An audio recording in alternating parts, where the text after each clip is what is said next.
It was 1:17 a.m. when I reached over in the dark and grabbed Ethan's phone off the nightstand. The screen lit up his sleeping face like a guilty spotlight.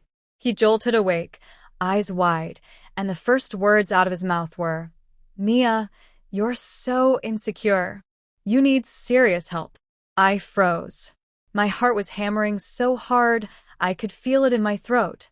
He rolled over, muttering about trust and boundaries, like I was the problem for wondering why his phone kept buzzing at that hour. For weeks he'd been calling me paranoid, controlling, crazy. Every time I asked about the late-night texts or the sudden work trips, he'd flip it back on me. "You're ruining us with your trust issues," he'd say. And I'd apologize. Every single time. Before we continue with this video, please like, subscribe, and turn on the notification bell for updates. But that night something snapped. I wasn't looking for proof, I was looking for peace. What I found instead was the beginning of the end. Not just messages. Not just flirty DMs. A forwarded hotel receipt buried in his deleted emails folder. Grand Horizon Hotel. 1 king bed. Tomorrow night. His name and hers. I sat there in the blue glow of the screen, stomach twisting, waiting for the tears. They never came. Instead, a cold, clear calm washed over me. I didn't scream. I didn't cry. I opened Booking.com and reserved the room right next door to theirs. If you've ever been called too much just for wanting the truth, stick around. Because what I did next, that's where the real story begins. It started small. So small, I almost convinced myself I was imagining it. Ethan's phone would light up at 2 a.m., face down on the nightstand. He'd reach over, glance, smile that tiny private smile, then flip it back and go silent. I asked once, casually over breakfast, "Who's texting so late?" His fork froze midair. "Work stuff, Mia. Stop being insecure." That word again. Insecure. Then came the sudden gym obsession. New workout clothes. Cologne he never used before. And every time Sophia, his old college friend, liked one of his posts, my stomach twisted. She was always there in the comments, fire emojis, looking good fire, heart eyes. He'd laugh it off. "She's just being nice." I tried talking. Really talking. "I feel like something's off." He exploded. "You're ruining us with your trust issues. I can't even have friends now." I ended up apologizing. Again. Have you ever ignored that quiet gut scream because you didn't want to be that girl? I did. For months. Then came the midnight I couldn't ignore anymore. The phone glowed in his hand while he slept. One notification. One email preview that changed the color of the room. But what I opened next would shatter every excuse he ever gave me. 1:17 a.m. His breathing was slow and even. The phone sat between us like a loaded gun. One notification popped up, email preview. "Your booking confirmation, Grand Horizon Hotel." I tapped it open before my brain could talk me out of it. There it was. Tomorrow night. 1 king suite. Ethan's full name. And right next to it, Sophia Reynolds. The same Sophia who'd been just a friend for years. Room service add-on.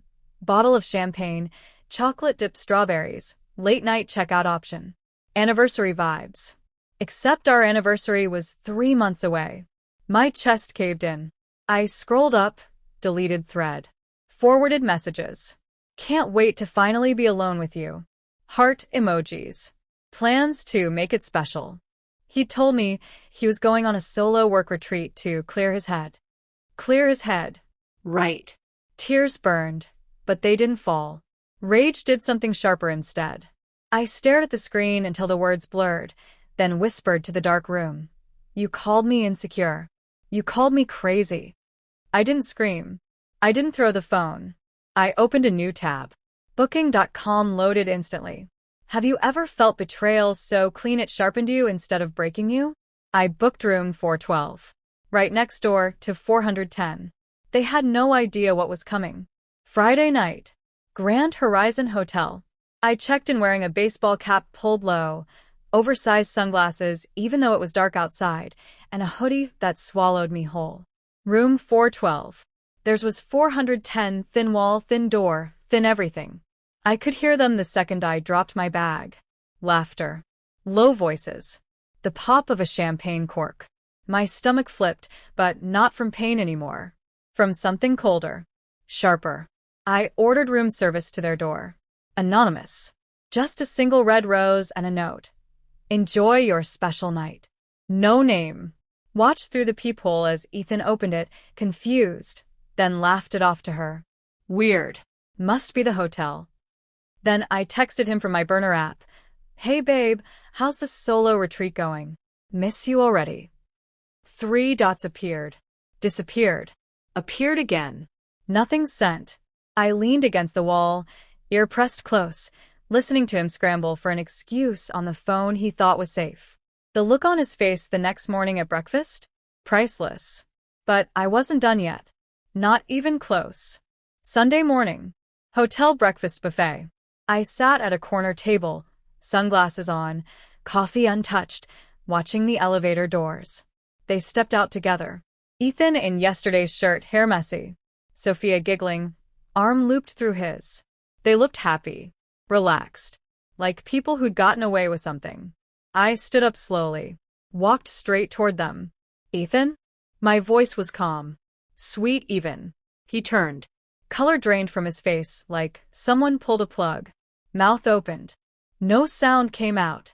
Sophia's smile froze. Her eyes darted between us. Fancy seeing you here, I said, tilting my head. Thought you were on a solo work retreat. Clearing your head. He stammered. Mia, this isn't. I can explain. I cut him off with the smallest smile. No need. I already heard everything through the wall last night. Champagne. Strawberries. The whole special night. His phone buzzed in his pocket. Probably our mutual friends group chat I'd just sent the screenshots to. The silence stretched. Delicious. But the real bomb wasn't the confrontation. It was the email I'd already sent to our wedding planner, his mother, and my lawyer before I even left the room. Back home. Monday evening. The apartment still smelled like his cologne and my rage. Ethan walked through the door whistling. Like nothing had happened. Like the weekend never existed. He dropped his keys, saw me sitting on the couch with my laptop open, and smiled that same easy smile. Hey babe, missed you. I didn't smile back. I closed the laptop slowly. Stood up. Sit. He hesitated. Laughed nervously. What's with the vibe? I hit play on my phone. My own voice from the hotel bathroom. Quiet, shaking at first, then ice cold. Hotel receipt. Champagne. Sophia, you called me insecure, but I'm the one who booked next door. His face collapsed. Mia, wait, that's not. I held up a hand. Showed him the side-by-side screenshots. My booking confirmation. Theirs. The timestamps. The rose delivery receipt. You said I needed help, I said softly. Turns out I just needed proof. He started crying. Begging. It was a mistake. Stress. I love you. I cut him off. I heard you through the wall. Laughing. Planning. I didn't need to hear more. The silence was thick. Final. But before I walked out that door for good, there was one last thing he didn't know I'd done.